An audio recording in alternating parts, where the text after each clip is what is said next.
test is in 4-part, Part 1, Part 2, Part 3, and Part 4. Now look at Part 1. Part 1. Good evening, everyone. As you know, this is our last meeting before we set off on our annual week-long hiking trip. So tonight I'll be telling you everything you'll need to know. First, you have some time to look at questions 1 to 5.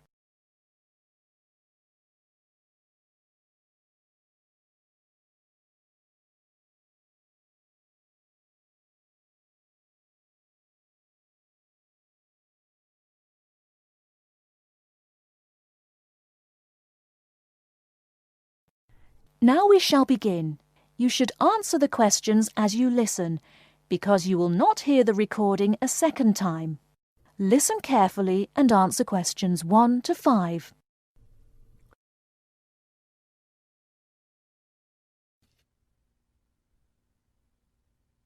Good evening, everyone. As you know, this is our last meeting before we set off on our annual week-long hiking trip. So tonight I'll be telling you everything you'll need to know to be ready for the trip. Let's talk about equipment first.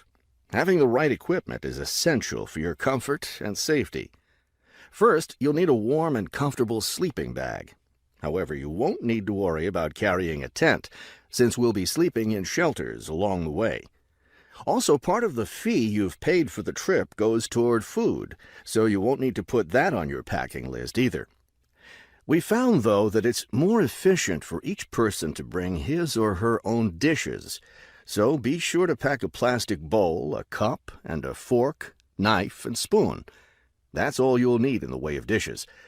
Perhaps the most important item to put on your list is a comfortable pair of hiking boots. Nothing ruins a hike more than getting blisters and sores from ill-fitting boots. So make sure your boots fit you right. Shoes and sneakers aren't adequate for the type of hiking we'll be doing. Of course, a backpack is necessary for carrying your equipment. Make sure you have one that's lightweight and comfortable to carry. Walking poles have become popular among hikers recently, but we don't recommend them. They can get in the way when too many hikers are using them at once, and some serious injuries have been caused. So it's best to leave those at home. Let's see. What else? Oh, yes, some people have asked me about trail maps. They're available, but you really don't need them, as your hike leaders have scouted out the trail and will be guiding you along the way. And don't forget to bring a warm jacket. You may think you won't need one in this warm summer weather, but remember that evenings in the mountains can get quite cold. Is there anything else I need to tell you? Oh, yes, your guides will each be carrying a first aid kit, so that's one less thing for you to pack yourself. Remember, you'll be carrying your backpack all day, so keep your load light and don't overpack.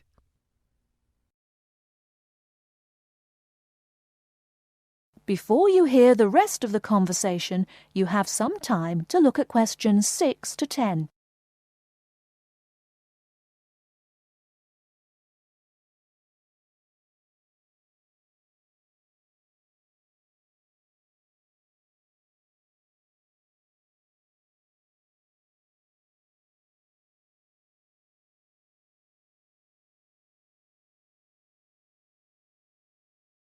Now listen and answer questions 6 to 10.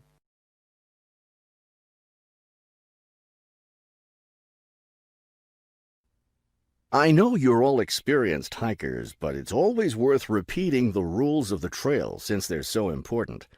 These rules are in place for the safety of everyone on the trip. As you know, there'll be a hike leader walking at the head of the line who will show the group the way. At the end of the line will be the rear leader, or sweep. It's important to always stay ahead of this person while we're on the trail. There are several different trails on the mountain where we'll be hiking, and they cross each other at some points. When you come to any intersection of trails, stop and wait for the rest of the group to catch up. This way we can be sure that no one goes off on the wrong trail. Let me emphasize here how important it is to stay on the trail. We'll be climbing through some steep and rocky areas. Don't be tempted to go off on your own and try to climb some rocks. That can be quite dangerous. Also, it's not likely, but it is possible that we'll encounter some large wild animals along the way. The last thing you want to do is try to feed any of them. That will just encourage them to follow us, which could lead to some dangerous situations. One last thing before we set off hiking each morning, be sure to fill up your water bottle. This is perhaps the most important safety rule. Dehydration can be a serious problem when you're out in the wilderness, so you must always be sure to carry an adequate supply of water with you. I think that covers just about everything. Are there any questions? That is the end of part 1. You now have half a minute to check your answers.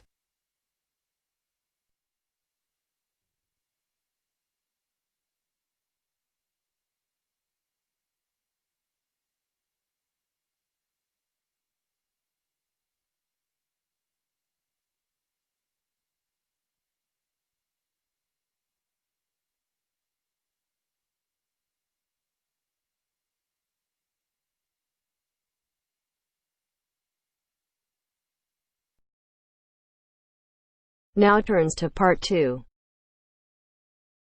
Part 2. You will hear a female and a male student talking to a female tutor about a self-evaluation form. First, you have some time to look at questions 11 to 16.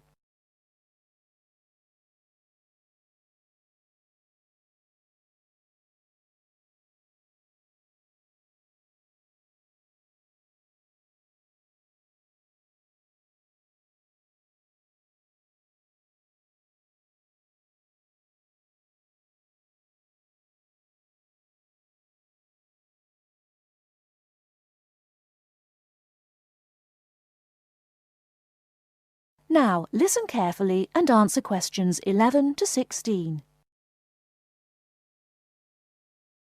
Now, Mark and Anna, I have to say that I thoroughly enjoyed your joint presentation on the application of robotics in a non-industrial setting to the group on the 2nd of December, and it is clear that you have both devoted quite a lot of time and effort to it. Have you had a chance to fill in the self-evaluation form for the session? Yeah, we have. So, Mark, what do you think overall? Well, generally I felt the presentation worked very well. In fact, we seemed to hold the attention of the others throughout. And the pace of delivery was fairly even, as were the range of activities we organised. I agree with Mark, but I'm not sure we were comprehensive or academic enough. No comment, really, except that I don't think there was any question of it not being thorough. I think we were a bit too chatty and too jokey at times, rather than formal. OK, what do you think were the best areas? And which do you think can be improved on? Well, everything could have been improved on. I felt very good about the handouts. We'd spent a lot of time putting them together. They had a very professional appearance as we bound them into a booklet. To me, the handouts were the best part, as we had a very extensive bibliography and the booklet seemed to go down well. The booklet you did for the handouts certainly showed you had done a lot of work. But I think that you put too much material into it, and people got distracted by it. Perhaps you could have cut the handouts by about a third. I see. When I come to think about it, maybe you're right. OK. But there were times in the middle of the presentation where things did go a bit astray. I think that was my fault when I got the PowerPoint slides out of sequence and I had difficulty getting back on track. I also think we rated our technical ability too highly, especially when operating under pressure. I had never done a presentation with technical equipment before, so it was a steep learning curve for me in particular. Yes, I think you could have done with a bit more practice with the equipment beforehand. Before you hear the rest of the talk, you have some time to look at questions 17 to 20.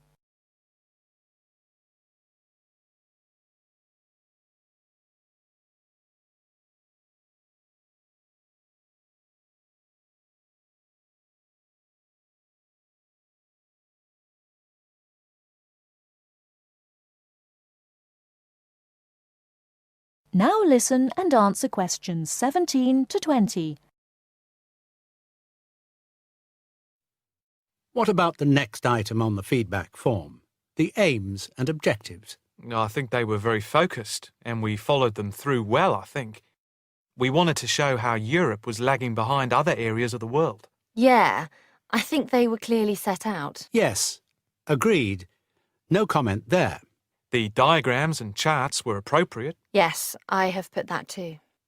They did work well in helping to illustrate and break up the presentation by cutting down on the number of words and text on the screen. What about delivery? Well, I think our performance was average. It was difficult to coordinate speaking and presenting the material at the same time. I was quite self-conscious of what I was doing. It was down to a lack of experience. Unfortunately, both of you had the habit of standing in front of the projector, so you kept blocking the image on the screen. To me, this is the area that requires the most improvement. The section on the predictions of the commercial application in the future, I think, appeared a bit haphazard. To me, it was a weak point of the presentation. And I think that some of the slides could have had fewer words. And we could have done some fancy graphics with the words. If you had to give yourselves a mark overall, how much would you give out of 10? 6, maybe? I'd be happy with that. Though bits were probably nearer a 7, so I'd say a 6. Anna, what do you think? I think for me it's perhaps a 7. OK. Did you find the task and the evaluation useful? That is the end of part 2. You now have half a minute to check your answers.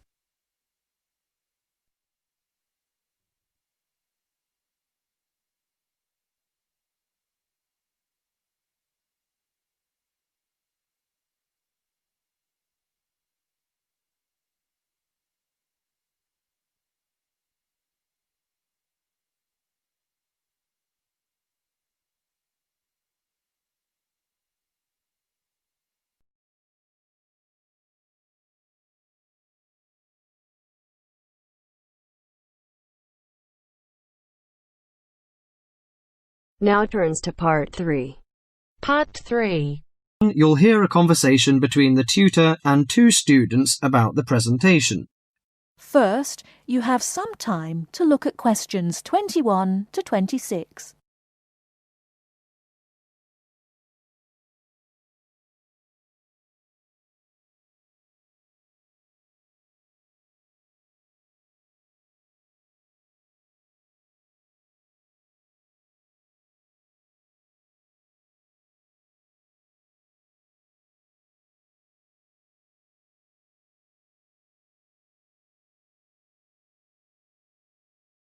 Now listen carefully and answer questions 21 to 26. Good morning, everyone. Well, I think we can start straight away by getting Rose and Mike to do their presentation. Would you like to start, Rose? Yes, well, we've done a survey on local entertainment. Basically, we tried to find out how students feel about the entertainment in the town and how much they use it. Yes, so we've called our project Out and About. Yes, that's a good title, Out and About. We wanted to find out how well students use the entertainment facilities in town, whether they go to see the latest plays, films, that kind of thing. Now we have our own facilities on campus, of course. Yes, we deliberately omitted those, as we really wanted to examine outside entertainment in the town. Actually, there were a lot of areas to choose from, but in the end we limited ourselves to looking at 3 general categories: cinema, theatre and music. Right. Okay, well, first of all, cinema. In the town there are 3 main places where you can see films. There's the new multi-screen complex cinema, the old park cinema, and the late-night Odeon. So if you look at this chart, in terms of audience size, the multi-screen complex accounts for 75% of all cinema seats.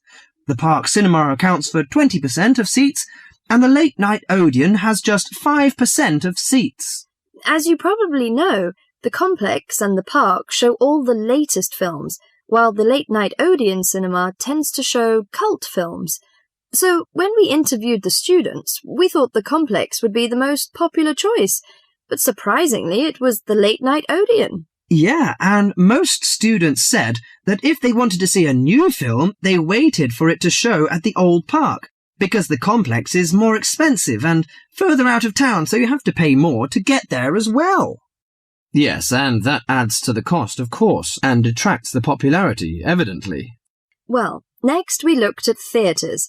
The results here were interesting because, as you know, there's a theatre on campus which is popular, but there's also the Stage Theatre in town, which is very old and architecturally beautiful, and there's the large modern theatre, the Ashtop, has recently been built. So you just looked at the 2 theatres in town? Yes. What was interesting is that there are periods during the year when students seem to go to the theatre and periods when they go to the cinema, and we really think that's to do with budget. If you look at this graph, you can see that there's a peak around November and December when they go to the theatre more, and then a period in April and May when neither is particularly popular, and the theatre viewing seems to fall off virtually, while the cinema becomes quite popular in June and July.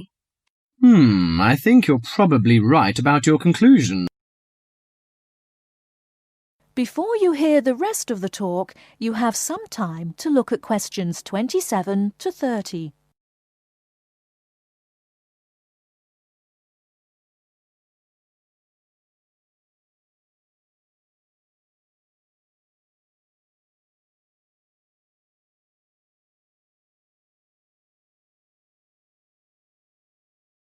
Now listen and answer questions 27 to 30. Well, lastly we looked at music, and this time we were really investigating the sort of small music clubs that offer things like folk or specialise in local bands. So not musicals as such? That's right. We looked at 3 small music venues and we examined the quality of the entertainment and venue and gave a ranking for these. A cross, meaning that the quality was poor, a tick meaning it was okay, and 2 ticks for excellent. First of all, the Blues Club, which obviously specialises in blues music. This was a pretty small place and the seating was minimal, so we didn't give that a very good rating. No, we don't recommend that one really. Then the Sunrise, which plays a lot of South American music, was a big place, very lively, good performers, so 2 ticks for that one. The Pier Hotel is a folk venue, a good place for local and up-and-coming folk artists to play. Not the best of venues, as it's in a basement and a bit dark, but the quality of the entertainment was reasonable, and the lighting was very warm, so we felt it deserved an average rating. Finally, there's the Bald Rock Cafe, which features big rock bands and is pretty popular with students, and we enjoyed ourselves there as well, so total marks for that one. And then did you get any information from the students as to which of the clubs they preferred? That is the end of part 3. You now have half a minute to check your answers.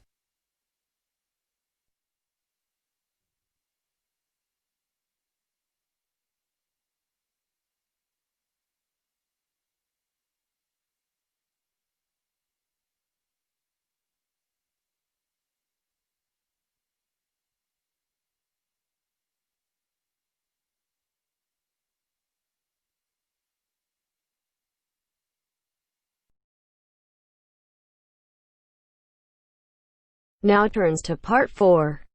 Part 4. You will hear part of a lecture about a website.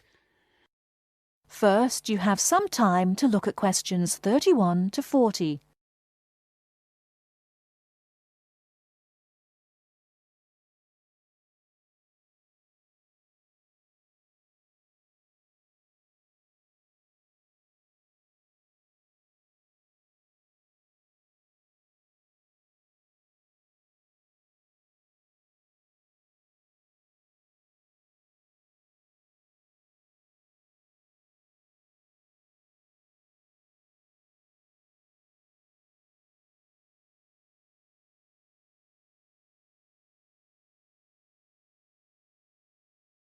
Now listen carefully and answer questions 31 to 40.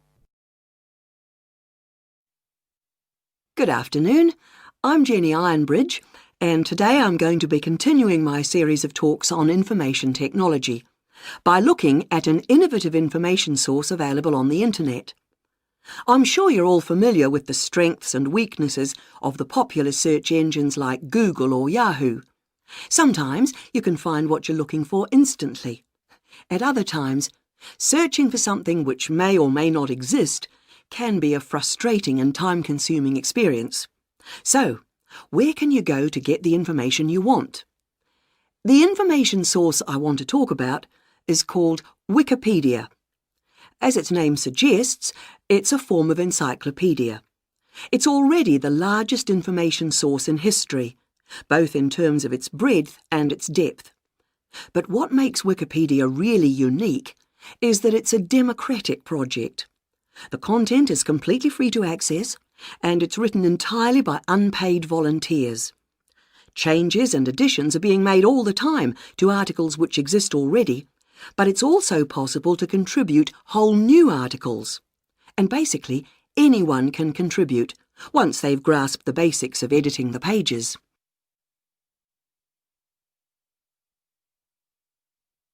Let's look at how someone goes about editing Wikipedia articles.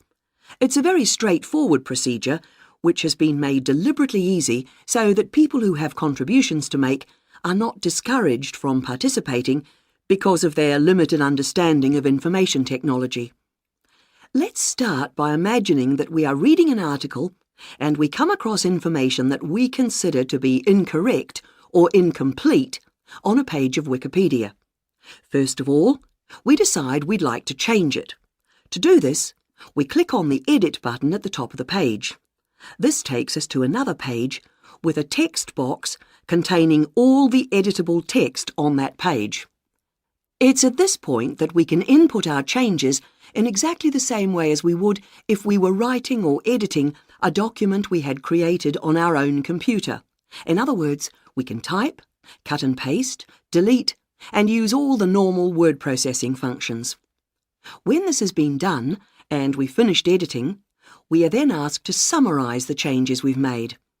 This doesn't go into the main text box, but into a separate area below it. That's the main part of the process over with, but we need to make sure that the changes we've made are going to appear as we want them. A last check, if you like. In order to do this, we select the Preview option. If we're still not satisfied, we have the option of returning to the Edit stage and working through the same procedure again. Finally, if we're satisfied with the result, we simply click on Save, and our changes will take immediate effect.